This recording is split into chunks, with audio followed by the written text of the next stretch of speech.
Toi, tu avais des affaires pour t'émouvoir cette semaine. Oh que oui. L'annonce de la retraite de Yves à la circulation. C'était terrible, ça. Pire journée de ma vie. Le 200e anniversaire de la 9e de Meilleure Beethoven. journée de ma vie.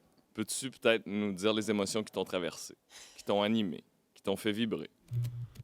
Est-ce qu'il y a des mots pour décrire la 9e de Beethoven que tout le monde connaît, même s'il ne pense pas la connaître? C'est l'hymne à la joie, dont tu connais l'air. Tu peux nous le chanter? Non, toi, chante-nous. Na na na na na na na na na na na na na na. On connaît cet air. Oui. C'est à la fois, puis ça, c'est le paradoxe Beethoven pour moi. C'est à la fois joyeux, tellement généreux, tellement la main tendue. Beethoven était un grand humaniste, adepte de la fraternité, tout ça, puis il y a beaucoup ça dans ses œuvres. Puis à la fois, il y a quelque chose d'un peu rebelle dans Beethoven, dans toute son œuvre, et surtout dans cette 9e, où il décide de briser les règles symphoniques un peu. Parce qu'on le sait, la période classique en musique a amené plusieurs règles, notamment une symphonie, c'est en 4 mouvements avec un orchestre, et les mouvements sont régis par certaines règles, notamment de temps.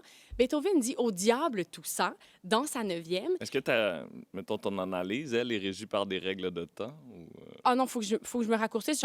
Combien de mouvements dans ton analyse? Ben là, on est rendu au 2e et c'est pas fini. OK. Beethoven décide d'allonger le 4e mouvement. Et là, quelque chose qu'on n'a jamais vu avant, et il faut s'imaginer le public de cette époque-là qui reçoit ça, décide de mettre un chœur, de mettre des chanteurs, ce qui ne s'était jamais vu dans une symphonie. Fait qu'imagine, toi, tu t'en vas écouter une symphonie, des chanteurs débarquent au 4e mouvement, c'est l'apothéose, ça explose dans tous les sens. Et attends, on écoute cette symphonie-là, et là, tu te dis, c'est le summum, une œuvre prodigieuse. Tu prends un pas de recul, Olivier, écoute ça, il a composé ça étant sourd.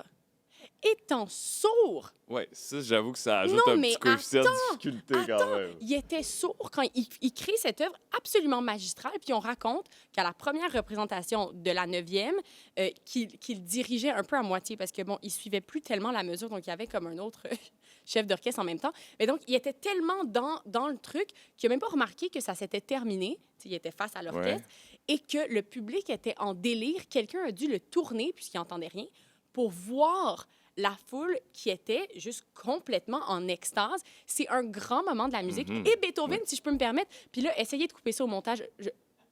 Ne coupez rien. Donc, la 9e symphonie, c'est quelque chose qu'on peut écouter avec la tête, certes, mais c'est avant tout quelque chose qu'on saisit par le cœur.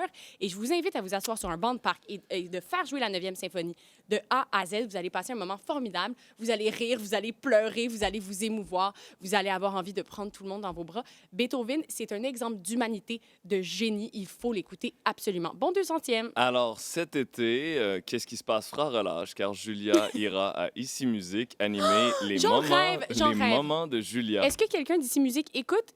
Si c'est le cas, j'aimerais une émission. Voilà. Sur Donc, Beethoven, sur la 9e de Beethoven, Est-ce strictement. que moi, peut-être, je peux te parler de ce qui m'a animé cette Oh, semaine? il manque... Ouf, on n'a pas le temps. On n'a pas le temps. Rachel a dit d'enchaîner, je Sérieux, pense. c'est tellement égoïste. Je pense que comment Rachel tu a dit... procèdes, hein? Qu'est-ce que... Toi, y a-tu un moment qui t'a marqué cette semaine? Ben oui. OK, quoi? C'était la loterie de la Ligue nationale de hockey. Alors, ce qu'on voit pas, c'est que Thomas fait des gestes enthousiastes. Il est le public de Beethoven à la fin du 4e mouvement. Connor Non, lui, Connor McDavid, lui, il est déjà dans la Ligue nationale de hockey. Là, dans le fond, c'était la loterie, c'était le petit boulier pour savoir qui va repêcher premier au prochain repêchage. C'est un hasard? Il y a une partie de hasard, effectivement. En fait, c'est déterminé par le classement, mais là, tes chances de remporter la première place sont déterminées par à quel rang tu as terminé le classement de la saison régulière. Compris. Plus tu termines bas, plus tu as de chance. Plus tu as de chance. Mais là, il y a quand même un petit boulier, sauf qu'il n'y a pas vraiment eu de suspense. Tout le monde a obtenu le choix correspondant au rang auquel il a terminé. Okay. Et donc, malheureusement, le Canadien de Montréal ne pourra pas mettre la main sur Macklin Celebrini, qui est oh non! la prochaine grosse non! affaire. On pourra pas mettre la main sur Macklin Celebrini. Voilà, quel enthousiasme. J'aime ça quand tu t'enthousiastes. Non, mais... Quand tu t'enthousiastes, Mais Oli, c'est parce que le Canadien, c'est une équipe qui est en ce moment en reconstruction. Puis on a besoin d'aller chercher ce genre de joueurs si on veut mener à terme nos idéaux de grandeur. Fais pas ça. Puis là, Martin Saint-Louis, en ce moment, il y a une bonne... Fais pas comme si tu connaissais le hockey, parce que... Non, Oli. Non, quand moi, tu te permets... Attends, quand tu te permets des envolées sur le hockey, sachant que tu ne connais pas le hockey, je remets en doute tout ce que tu viens de faire sur Beethoven. Moi, je suis depuis très longtemps une fan de hockey. Et par fan de hockey, je veux dire fan de Chantal Maccabé. OK. Et je pense que c'est elle qui m'a donné le goût du journalisme. C'est pas une blague. Alors, le hockey a une grande place dans mon cœur.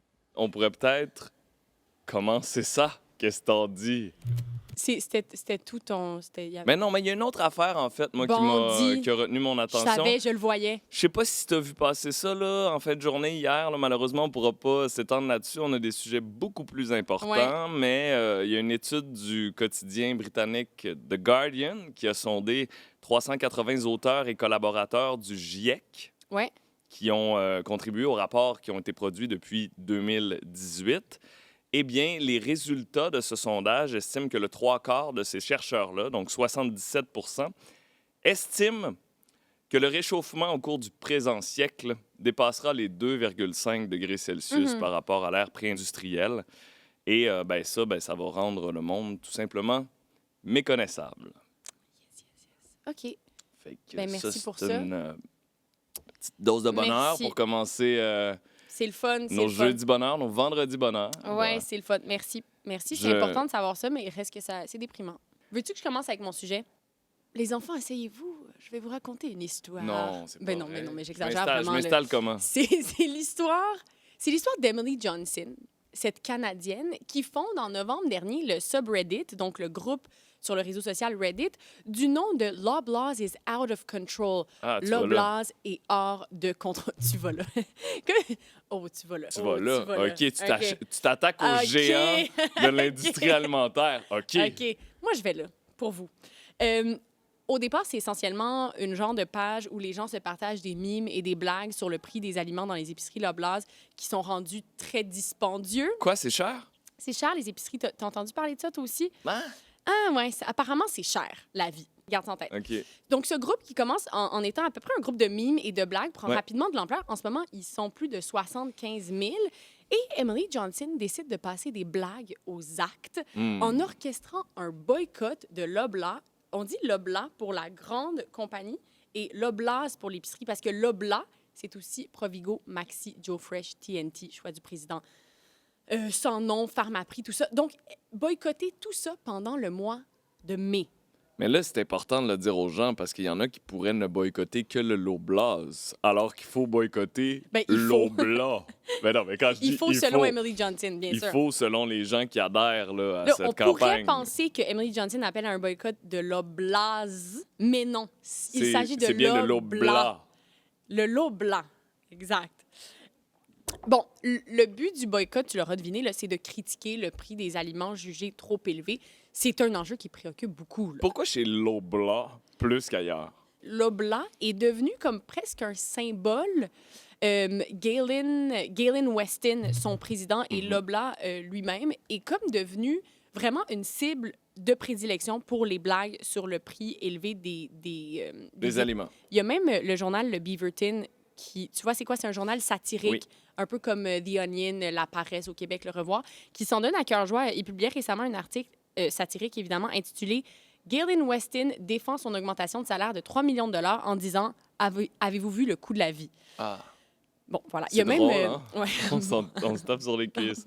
C'est donc un enjeu qui préoccupe beaucoup. L'insécurité alimentaire a atteint des records l'an dernier avec 22,9 % de la population des provinces canadiennes qui a eu du mal à payer son épicerie. Ça, c'était en 2023. Toujours l'an dernier, cette fois-ci au Québec, la firme Léger a rapporté qu'un Québécois sur 3 avait connu de l'insécurité alimentaire au moins une fois dans l'année. Là, en 2024, la situation semble se stabiliser un peu.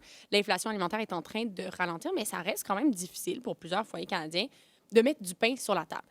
Le boycott a donc commencé le 1er mai et ça coïncidait avec le jour où Loblaws dévoilait les résultats de son premier trimestre financier et où on apprenait comment ils vont... dans le trou?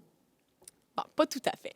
On apprenait que la compagnie avait fait presque 10 % de plus de profit qu'à la même période l'année précédente et ça met en lumière une seconde critique du groupe Reddit. Et bon, une critique qu'on a entendue beaucoup, là.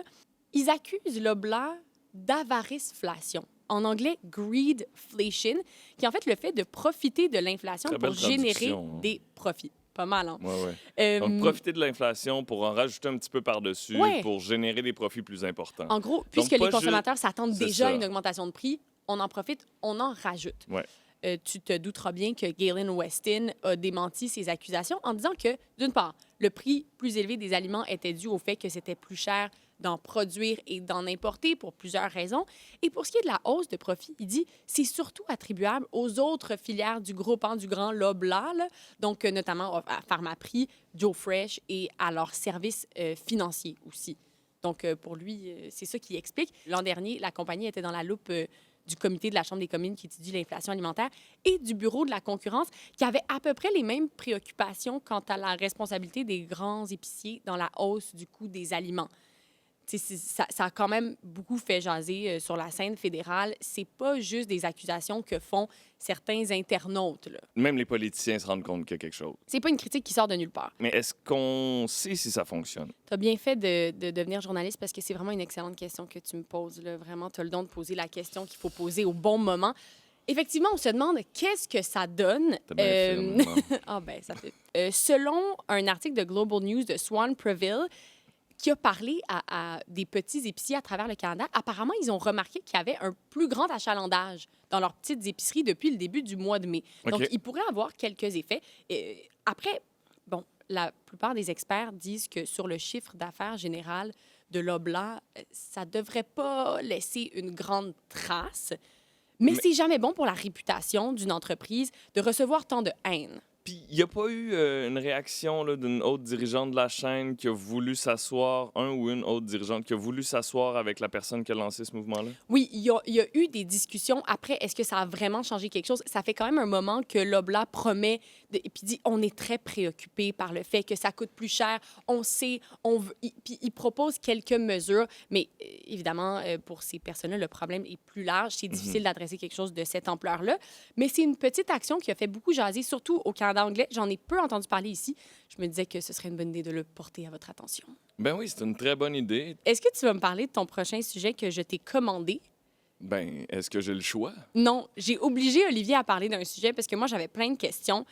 Puis à Radio-Canada, est-ce qu'on peut dire que c'est toi la sommité du rap? Non, ben, oui, mais ça en dit long. long. Oh wow, tu dis que toi-même, t'es une sommité du rap? Non, j'ai dit non. Oui, t'as dit oui. J'ai dit oui, mais si tu m'avais laissé finir ma phrase, j'ai dit oui, mais ça en dit long sur l'état de la couverture du rap à Radio-Canada. Mais... dirais-tu que c'est trop comme 12 émissions de musique classique pour peu d'émissions de rap? Est-ce que tu irais jusque-là? Non, ça, je me prononcerai absolument toi aussi, tu veux un show à pas Ici Musique. sur la programmation d'Ici Musique. J'ai des disponibilités cet été, si jamais. On peut tous travailler à Ici Musique. Je pense qu'ils vont être peut-être non, mais Ici Musique, c'est quand même cool. Premièrement, tu gères l'entrée de Radio-Canada. Donc, toi, tu voudrais être à l'entrée. T'es dans l'entrée, toi, tu voudrais être tu vois Philippe tout le Fémiou. monde passer, tu vas dire allô au monde pendant que ta musique Pour les gens joue. à la maison, le studio, un des studios d'Ici Musique est vraiment dans l'entrée de Radio-Canada avec des portes ouvertes. Ouais. Donc, on voit tout le temps Philippe Fémiou, Nicolas Ouellette, Catherine Pogonat, Et aux platines. Exact. Puis on peut donc constater ou voir comment est-ce que Philippe s'est habillé ce jour-là. Parce ça, que... c'est mon activité préférée tous les jours, de savoir comment Philippe Fémiou s'est habillé. Donc, tu étais présentement en train de présenter mon sujet. Je te oui, laisse parce poursuivre. Que j'étais obligée de parler de ce sujet-là parce que j'ai commencé à faire des recherches puis j'étais comme, je comprends rien. Je vais juste demander à Olivia qu'est-ce qui se passe. Le sujet, c'est la chicane entre Kendrick Lamar. Là, je pense qu'il y avait J. Cole impliqué aussi au début. Drake. D'une part, moi, je veux savoir, c'est juste qu'est-ce qui se passe? Ah, juste ça. Bon. Non, mais d'abord, juste comme, est-ce qu'on peut mettre la table? Parce que moi, vraiment, je pars de zéro. Parfait. Drake, c'est un rappeur canadien originaire de Toronto. C'est, on pourrait dire, un des plus grands artistes au monde en termes de popularité. Hein? Le rappeur le plus écouté depuis à peu près une décennie. Drake, ouais. C'est un ancien enfant acteur. Hein? Il a joué dans Degrassi. C'est une pop star. Lui, il fait danser les gens. Il a amené la popularité du rap à un autre niveau. C'est carrément une star de la musique populaire. Puis dans l'autre coin, il y a Kendrick Lamar, un rappeur originaire de Compton, à Los Angeles. Compton, c'est un quartier dur, un des quartiers les plus réputés de l'histoire du rap. NWA vient de Compton. Donc, Kendrick, lui, c'est un autre style de rappeur, plus conscient, plus politisé, plus engagé, plus cérébral, une plume très aiguisée. quand on pense un peu au rap, à ses fondements, au désir de rébellion, de nommer les choses, ben, on Lui, pense... il est là-dedans. C'est l'héritier de cette lignée-là. Sa chanson « Alright » a été reprise par le mouvement Black Lives Matter, est devenu un des hymnes de ce mouvement-là en 2015. Kendrick Lamar a gagné un prix Pulitzer. Donc, on a vraiment... Oui, mais attends, là, tu passes vite là-dessus. Là. Kendrick Lamar, un rappeur, a gagné un prix Pulitzer. Premier majeur, rappeur à gagner. Majeur, voilà. ouais. Et donc, on a d'un côté celui qui fait, pour résumer grossièrement, ouais. là, celui qui fait danser, puis celui qui fait penser. Oh, c'est bien like dit. Hein? Ah, c'est bien dit. Puis J. Cole là-dedans. Attends. OK, on n'est pas là. On n'est pas là. Je te suis. Ces deux gars-là ont collaboré dans le passé. 2011, 2012, c'était des amis. Là. Et c'est en 2013 qu'il y a quelque chose qui se brise. Parce que Kendrick, sur une chanson qui s'appelle Control de Big Sean, tire sur tout le monde qui est au sommet du rap game à ce moment-là. Et il leur dit, je vous aime, mais je veux tous vous tuer, métaphoriquement. Ouais. Parce que le rap, c'est un milieu extrêmement compétitif. Il faut être le meilleur, se prouver par rapport aux autres. Et donc, il y a certains des rappeurs visés qui ont produit des chansons de réplique. Drake n'a pas répliqué à ce moment-là. La fameuse diss track. Le diss track. Et Drake n'a pas répliqué à ce moment-là, mais à partir de ce moment-là, on s'est mis à percevoir dans les chansons de l'un et de l'autre des petites pointes dissimulées ici et là. Donc, il y avait ce qu'on pourrait appeler un conflit larvé qui se développait tranquillement et qui s'est matérialisé à partir du mois d'octobre dernier, en fait. Drake a sorti son plus récent album sur lequel paraît la chanson First Person Shooter. Sur cette chanson-là, il y a J. Cole et Drake. J. Cole parle du Big Three, donc le top 3. Parce que J. Cole, Drake, Kendrick sont souvent considérés comme les 3 rappeurs les plus importants, les plus pertinents de notre époque. Comme au hockey, Conor McGregor, puis Pacioretty, puis Yaroslav Halak. Ouais. Les 3 grands, là. Il ne faut pas que tu fasses des crochets lits, là, il essaie de se concentrer. En tout cas. Non, mais non, c'est juste que je sais même pas par où prendre ça. Je trouve ça, pour moi, c'est grand. Merci. C'est... Merci. Je te suis toujours. Il y a ce top 3-là.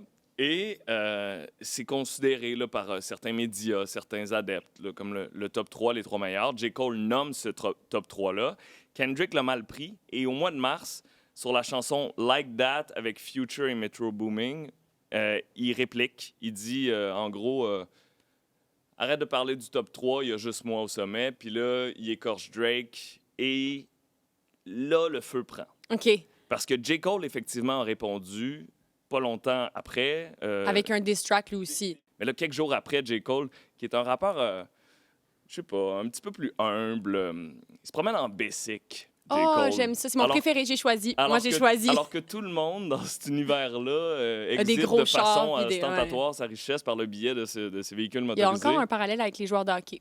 Je continue à te suivre. Et donc, J. Cole, quelques jours après sa chanson de réplique à Kendrick, qui est dans un festival, son festival, il est sur scène, puis il dit « Je regrette de m'être embarqué là-dedans. J'adore Kendrick Lamar. Je vais me retirer. » Et il retire cette chanson-là des plateformes. Ah, mon Dieu. Bref, OK. J. Donc, Cole, lui, out. Les 2 autres, et là, ça y va. Tir croisé entre Drake, qui finalement réplique au mois d'avril, et Kendrick, qui réplique en avril, en mai, parce que... Je t'épargne là, tous les titres qui ont été sortis, mais si on part de Like That, là, la chanson Like That, c'est 9 chansons que Drake et Kendrick se sont échangées, dont 5 le week-end passé. Mais genre, sont en studio 24/7, là? Ben, ils travaillent fort. Comme quoi, hein? C'est bon, l'émulation pour la productivité. C'est sans précédent en termes de quantité de chansons dans un laps de temps aussi réduit. Là. Juste pour te donner une idée, en 2001, ça a pris 3 mois à Nas pour répliquer à Jay-Z. Okay? Puis là, il y en a une l'avant-midi puis une autre après-midi. Là. Ouais. Ben, en fait, il y en a eu 3 dans la même journée. Puis il se lance des insultes assez osées, là. En tout cas, de ce que j'ai vu, quelques bribes sur le net. Là. Ben, c'est ça. C'est qu'on est passé de « t'es petit et je rappe mieux que toi à « et là... » Faut que tu le dises, là. Je vais le dire, mais ce sont toutes des allégations qui ne sont pas prouvées. T'es un pédophile, ton entourage est pédophile, t'as un enfant illégitime dont tu n'as jamais parlé. Ça, c'est Kendrick à Drake. Et de l'autre côté, tu bats ta femme, c'est ton meilleur ami et partenaire d'affaires qui est le père d'un de tes enfants. Ça, c'est Drake à Kendrick. Oui, dur à recevoir, j'imagine, là, un petit mardi, là. Je me demande dans quel état ils reçoivent. Est-ce qu'ils sont comme, oh my God, il y en a une autre. Ils mettent leurs écouteurs et ils sont comme, oh my God. C'est ça? Oui, puis techniquement, ça devrait être ça. Le public devrait avoir le temps d'absorber ce qui Mais est là, dit. Mais là, entre la chanson Family Matter de Drake et la réplique de Kendrick, je sais même pas s'il y a eu 1 heure. Donc, c'est ça. Des allégations non vérifiées, des attaques assez vicieuses sur le plan réputationnel. Après, ça fait partie de l'esprit des conflits de rap. L'idée, c'est d'être plus impressionnant que l'autre, plus spectaculaire, de faire rire les gens. Pas d'avoir des faits blindés contre-vérifiés là, qui pourraient être publiés en une de journal. Oh non, OK. Non, c'est ça. On n'est pas là-dedans. Nous, dans un rap battle, il faudrait comme citer nos sources. Oui, exactement. Il faudrait dire, selon l'AFP, comme ton fils est illégitime. Ou selon les observations terrain, tu n'es pas très street. C'est ce genre d'observation-là. Selon tout le monde, t'es lame. Genre, tu sais, ça peut marcher. J'ai demandé à... J'ai fait un sondage vite, complètement lame. 10 personnes au bureau là-dessus, il y en a 7 qui te trouvent lame. J'ai comme envie que ça se matérialise, cette affaire-là. Moi, je veux savoir comment les aficionados du rap reçoivent ce rap battle-là, sachant qu'il y en a eu plein avant. Tout le monde est là, un petit peu assis sur le bout de son siège, attend la réplique. C'est un peu la rencontre entre la télé-réalité et l'art. Oui. Tu sais, c'est comme... Il y a des scandales, il y a des révélations, Exactement. il y a des... Ouais. Exactement. Mais est-ce que mettons, il y a eu d'autres, comment tu dis, d'autres beefs? Mon Dieu, est-ce que je suis ma mère? Comment tu dis Je sais pas comment te dire, mais oui, t'es un peu ta mère. Ah ben oui, ça oui. Attends, toi, t'es sûrement ton père, hein? Bon, c'est ça. Il y en a eu des beefs célèbres. Ouais. Celui entre, Biggie et... Ouais, laisse-moi pas tout seul là-dedans. Je vais te Biggie laisser et tout seul là-dedans. Tupac. Ouais. Mais oui, il y a eu des beefs célèbres. Est-ce que les enjeux étaient les mêmes? Est-ce que c'est tout le temps des affaires perso un peu de genre, tu sais? Bien, ça dépend. Des fois, c'est des guerres territoriales. Des fois, c'est des guerres d'ego. Il y en a qui vont entrer en conflit pour des visées commerciales. Ça fonctionne. Tu sais, Drake est présentement dans une période de sa carrière où, selon les critiques, il est un petit peu moins inspiré. Il est moins au sommet de son art. Bien là, tout à coup, non seulement la compétitivité le force à écrire des choses, mais en plus, toute l'attention du monde est tournée sur... Bien, toute l'attention du monde, là. On va relativiser, mais l'attention de beaucoup de fans est tournée vers ce conflit-là, puis ça fonctionne parce que les chansons sont écoutées des millions de fois. Like That a été 3 semaines au numéro 1 du Billboard, une des chansons de Kendrick. Il y a une autre des chansons de ce conflit-là, Not Like Us, qui est parue le week-end dernier, qui a établi un record de la chanson rap la plus écoutée dans les premières 24 heures suivant sa publication. Plus de 10 millions d'écoutes. Est-ce que là-dedans, il y a quand même le conflit entre l'enfant star et le vrai rappeur qui a grandi dans les vrais milieux de rap? Il y a un petit peu de ça, effectivement. Non seulement c'est l'enfant star, l'enfant acteur, mais en plus, c'est quelqu'un qui vient du Canada, donc pas le pays de naissance du rap. Puis Kendrick appuie, en fait, sur ces impressions-là, des impressions qui sont présentes dans l'industrie. Il dit « Drake se sert de la culture plus qu'il la nourrit ». Il dit « T'as aucun problème quand t'as besoin d'argent à venir voir des rappeurs d'Atlanta pour collaborer, tu sais, Future, Young Thug ». Mais il dit, tu fais ça comme un, et là, je vais essayer de traduire, putain de colonisateur. OK. Donc, il y a cette question-là. Et il y a même la question de l'identité aussi. Kendrick dit à Drake qu'il n'a plus le droit d'utiliser le N-word. Ah, j'ai vu ça passer aussi. Pourquoi? Parce qu'il serait pas assez noir, qu'il respecte pas la culture noire? Peut-être. À travers son rap? Ben, en fait, qu'il profite de la culture plus qu'il redonne à cette culture-là. Intéressant. Je te pose cette dernière question. Oui. Toi, là, oui. es-tu plus Drake ou Kendrick? C'est pas une question sur laquelle je vais me prononcer. Ah oui. Non, absolument pas. T'as peur de quoi? De représailles? Des grands dieux du rap? Non, mais j'ai pas à juger de ce conflit-là. Et les fans le feront et le OK, mais attends, juste dis-moi en secret. Non. Dis-moi en secret à moi. Non. Ben voyons. Non. Neutralité, Julia. Moi, j'ai choisi Kendrick. Bon, parfait. C'est ton truc. Super. Non, mais c'est pas vrai, je connais. T'as choisi Kendrick probablement parce que Drake amène alors qu'on ne l'a pas demandé personne, Montréal dans ce Ah, débat-là. c'est vrai? Ben oui, il a traîné Montréal et dit non, je vais faire appel à mes Montreal Connect. Et là, ça a donné lieu à tout plein de C'est nous, ça? C'est ça. Ça a donné lieu à tout plein de memes sur M'as-tu Internet, appelé? sur des pages de rap montréalais. On voit notamment la connexion montréalaise de Drake. Puis là, tu vois Denis Coderre sur un Bixi. En tout cas, moi, ça m'a fait beaucoup rire. Ceci dit, il y a eu une fusillade mardi à la maison de Drake. Oui. Un agent de sécurité a été atteint. On ne sait pas si c'est lié à ce conflit-là. Sauf que ça serait bien que ce conflit-là, et ça, c'est la crainte de plusieurs, notamment Questlove, producteur mythique, Des batteur Roots. de Roots, qui craint que ça dégénère parce que, effectivement, certains des conflits les plus célèbres dans le milieu du rap ont dégénéré. On a juste à penser au conflit entre la côte Est et la côte Ouest qui est incarné par l'opposition entre Notorious B.I.G. et Tupac. Les deux rappeurs sont morts en 1996 et 1997. C'était les deux géants du rap. Puis, ben, on préférerait que ça reste, dans le domaine artistique, que ça reste deux hommes qui, chacun de leur côté, réfléchissent à l'autre et lui dédient des poèmes. Ah, toi, tu vois ça comme ça, ouais. Ben parce que je sais que toi, tu vois un petit peu de masculinité toxique là-dedans. Non. Puis j'ai décidé Non. de te prendre à contre-pied Non. et relever le fait qu'il y a dans ce beef-là, ce conflit-là, des insultes très modernes. Ah, vas-y. Notamment, Kendrick dit à Drake qu'il n'est pas un père suffisamment présent pour son enfant. OK. Et c'est ça aussi, ces deux hommes qui choisissent la communication plutôt que la violence physique. Et OK. ça, il faut le saluer également. Non, mais ça reste intéressant. C'est des gens qui ont quand même beaucoup de pouvoir. Tu sais, je veux dire, ils sortent une toune puis ils font les manchettes. C'est là. des modèles. Au final, c'est des modèles pour énormément de jeunes aussi. Donc, ce conflit-là, c'est un événement culturel Oui, oui. qui est susceptible d'influencer des centaines de milliers, des millions de personnes. Non, mais c'est pas à qu'est-ce qui se passe qu'on va sous-estimer Non. le pouvoir de la culture. Et tu me permets une belle passerelle Ah oui? pour aller à mon second sujet. Je t'ouvre la porte, quoi? Oui, oui, et Je j'y te montre entre. le chemin? Oui, et je le suis. Ça a été une grosse semaine. Évidemment, là, je pourrais peut-être reparler de la 200e de Oui, la ben, je 9e pense de qu'on a un Beto. petit 20-25 minutes de Non, libre. ça a été fait. OK. J'avais d'autres choses à dire, mais c'est pas grave. Lundi, il y a aussi eu un très grand événement que tu as sûrement suivi. Le fameux...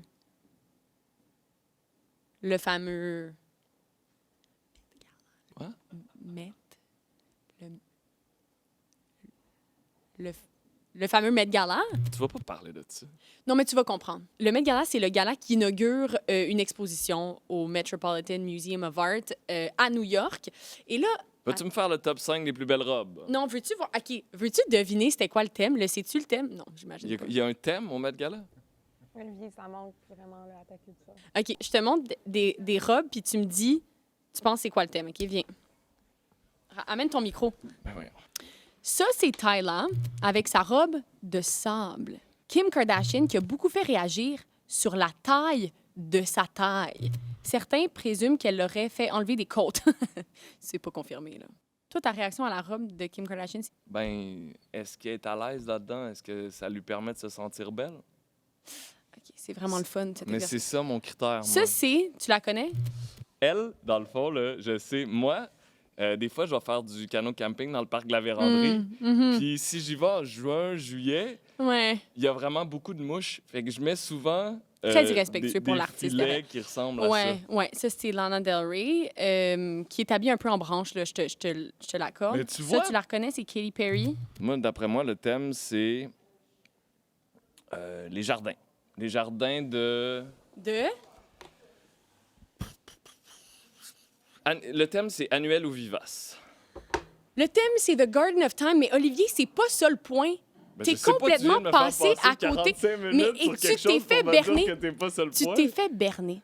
Parce que cette dernière photo de Ouais. Katy Perry Ouais. était une photo fausse. Un Ah. trucage que Katy Perry a elle-même publié sur ses réseaux sociaux pour faire semblant qu'elle était allée Ah. au Met Gala, alors que ce n'était pas vrai. Évidemment, une boutade qui en a fait rire certains, parce que même sa mère, apparemment, a été bernée. Mais il y en a d'autres qui ont trouvé ça peut-être un peu moins drôle. Donc, tu me parles du Met Gala pour me parler quoi? de fausseté, de faux. À moins que des Rachel me laisse juste faussaires. parler des outfits pendant 15 minutes, je peux-tu? Mais c'est un peu ça Non. qui vient de se passer OK, déjà. oui. En fait, ce genre de technologie, on en a quand même beaucoup parlé quand il s'agit de désinformation, de démocratie. On a vu l'utilisation de deepfake, donc ces hyper-trucages, cette technologie qui te permet de reproduire la voix ou le visage de quelqu'un avec une efficacité, doit-on le dire, de plus en plus redoutable. On a vu l'utilisation donc pendant des campagnes électorales, parfois par des citoyens qui veulent influencer le vote, se moquer de politiciens, mais de plus en plus par des politiciens eux-mêmes, des candidats eux-mêmes. On l'a vu en Slovaquie, en Argentine. Là, j'imagine que tu pourrais dire que dans le Met Gala, la démocratie ne se joue pas sur le tapis rouge. C'est encore drôle. C'est encore drôle, mais c'est pas complètement inoffensif et c'est peut-être pas sans conséquence. Parce que je sais pas si tu vois ça toi aussi dans les commentaires de vidéos récemment, notamment sur TikTok, mais les gens doutent de plus en plus de ce qui est vrai et de ce qui est faux. Tu vois des vidéos qui sont pourtant véritables, qu'on peut vérifier, puis les gens disent « ça se peut pas, c'est sûr que c'est un AI ». Les gens en viennent à ne plus faire confiance à leur sens et à plus faire confiance à ce qu'ils voient. On ne sait plus ce qui est vrai et ce qui est faux. Parce qu'on dirait qu'à chaque fois qu'on se fait berner, là, on se dit, OK, j'augmente ma vigilance, j'augmente ma méfiance d'une coche, et ça finit par avoir des impacts sur à peu près tout ce qu'on voit en ligne. Je trouvais que c'est une bonne occasion de parler de l'implication politique aussi que ça peut avoir, même si c'est une blague, parce que le fait qu'on sache de moins en moins départager le vrai du faux, ça peut avantager certains politiciens. Donald Trump en est l'exemple par excellence. Tu te souviendras de sa propension à crier aux fake news dès qu'un article d'un journaliste faisait pas trop son affaire. Il disait « c'est pas vrai, c'est des fake news, c'est faux ». Puis les gens ont peu le temps ou parfois peu l'envie d'aller chercher plus loin et de contre-vérifier, d'aller chercher 3 sources comme nous, on est obligés de le faire. C'est une stratégie qui a un nom que Chesney et Citron appellent le liar's dividend, les bénéfices du menteur. Donc, c'est le fait de prendre avantage du climat de méfiance pour faire passer soit de la vraie information pour de la fausse ou... Ou de la fausse pour de la vraie. Ou du moins d'installer un doute et de finir par décrédibiliser les critiques. C'est un jeu que certains se plaisent à jouer et apparemment, ça les avantage, ça les fait marquer des points politiquement. Donc, bon, après, est-ce qu'on va faire porter à Katy Perry le poids de tout ça? Non. Mais à force de boutades comme ça peut avoir un impact sur notre propre perception. Du tapis rouge à une réflexion sur l'état de notre démocratie, Julia, tu élèves toujours le niveau. Oh, c'est tellement gentil. Olivier, je te renvoie le compliment. Wow. C'est sûr que quand tu fais un compliment, puis que là, l'autre fait un compliment, tu te dis à quel point c'est sincère. Ah, c'est vrai que c'est vrai.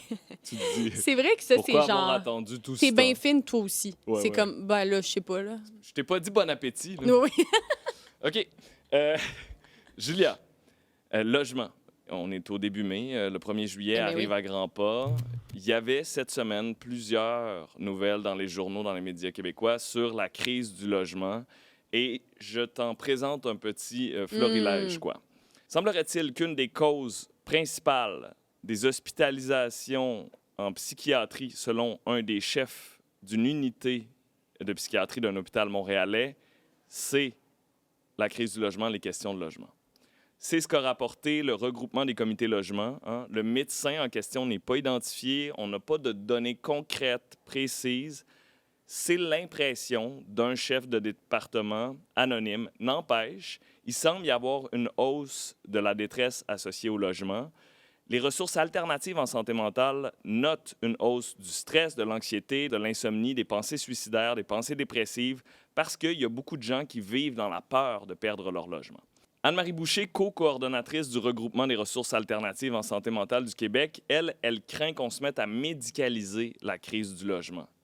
Et je la cite, c'est-à-dire qu'on prenne en charge par la psychiatrie ou par les services d'urgence une détresse qui est causée par des conditions de vie qui sont le fruit d'une inaction politique pendant des décennies. Un autre article qui est paru dans le Journal de Montréal, lui, s'attarde au comité logement. Et là, il y a Jean-Christophe Bureau, responsable des services juridiques chez Infologie, qui s'occupe de l'Est de Montréal, qui dit « C'est vraiment rendu qu'on fait du travail à la chaîne. On n'a pas le temps d'écouter les gens parce que dans la salle d'attente, il y en a 8 autres qui attendent et qui vivent la même affaire. » Il voit sensiblement les mêmes problèmes depuis 10 ans, sauf qu'il dit depuis 2019, ça a vraiment explosé, ça n'arrête pas d'augmenter. L'achalandage, la détresse et l'intensité des problèmes que les gens vivent sont décuplés.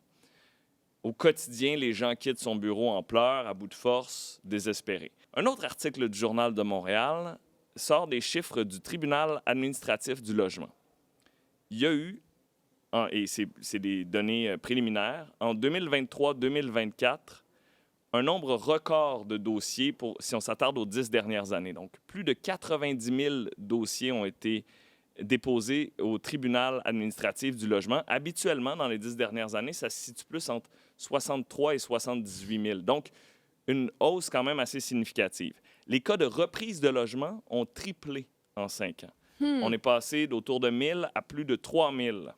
Les dossiers de fixation de loyer, donc s'obstiner pour le prix, ont presque triplé en 2 ans.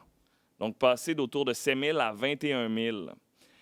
Est-ce que c'est parce que les locataires connaissent mieux leurs droits ou est-ce que c'est parce que les propriétaires sont plus nombreux à tenter d'augmenter les loyers de façon abusive? C'est pas clair, mais clairement, il y a plus de dossiers qui sont judiciarisés quand il est question du logement. Un autre article du Journal de Montréal, le journal racontait l'histoire d'une femme qui se prépare à vivre dans sa mini-fourgonnette après sa séparation. Elle a partagé son histoire sur TikTok puis a dit recevoir plusieurs témoignages de personnes qui pensent à faire de même devant l'état actuel du marché locatif. Un autre reportage de Radio-Canada, lui, traçait le lien entre l'implantation de la filière batterie dans la région du centre du Québec et la crise du logement grandissante dans cette région-là. Parce qu'il y a des usines à Bécancour qui vont commencer à produire dans les prochaines années, mais on ressent déjà les effets de... Il va y avoir plein de travailleurs qui vont aller là-bas et donc créer une pression sur le marché du logement, mais on ressent déjà les effets parce que les travailleurs de la construction qui vont construire ces usines-là viennent déjà débalancer le marché. Puis, on notait qu'il y a de plus en plus de nouveaux propriétaires qui ne viennent pas nécessairement de la région, qui achètent des blocs et qui, n'ayant pas un attachement, ne voient pas de problème à hausser les prix de façon significative. Ça a des conséquences sur les gens. Il y a de plus en plus d'itinérance dans cette région-là. Et c'est déjà une région où le taux d'inoccupation est super bas. En fait, Drummondville, qui est au centre du Québec, c'est une des municipalités québécoises où la crise du logement est la plus aiguë. Les loyers ont grimpé de plus de 8 % l'année dernière, tandis que le taux d'inoccupation était en bas de 1 % à 0,5 %. D'ailleurs, ton épisode du balado avec Annie Archambault, l'autre balado, moi, j'avais vraiment trouvé ça intéressant quand elle parlait d'itinérance cachée. Qui est une intervenante, Annie Archambault. Exact. Puis je connaissais pas bien ce phénomène-là d'itinérance cachée. On s'imagine qu'entre la rue et la maison, l'appartement, il n'y a rien. Ouais. Mais toute cette période de transition-là est vraiment tout aussi terrible, pour plein de raisons. Allez écouter ça. Je vais vous laisser peut-être sur une information pratique qui pourrait vous être utile. Si vous êtes dans une situation potentiellement problématique avec votre logement, que vous êtes locataire, oui, les comités logement sont là, mais le barreau a aussi annoncé cette semaine que sa clinique juridique va ouvrir 500 créneaux horaires, donc 500 rendez-vous, pour des consultations en droit du logement. C'est des étudiants de l'école du barreau qui vont offrir des conseils gratuitement sous la supervision d'avocats expérimentés. Premier arrivé, premier servi. Donc, voilà, en vue du 1er juillet, si ça peut vous aider. Julia, il faut annoncer quelque chose à notre public. Aïe, aïe, aïe, je sais pas comment ils vont le prendre. Prenez pas mal, OK? Probablement de la même façon que moi, je l'ai pris. Ouais, je suis tellement désolée. C'est la fin de la 2e saison de Qu'est-ce qui se passe?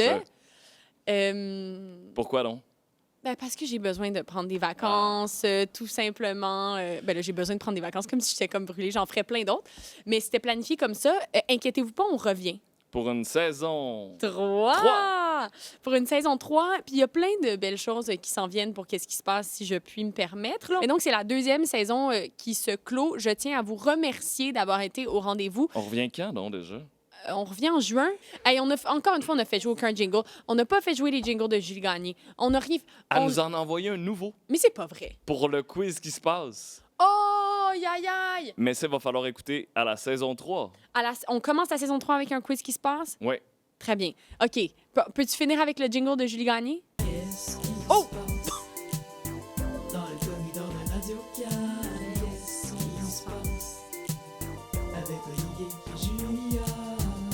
Julie Gagné! Woo! Oh! Give it up! OK. C'est qui le capitaine des Canadiens? Le capitaine des Canadiens de Montréal, c'est le fameux là, Plekanec. Là.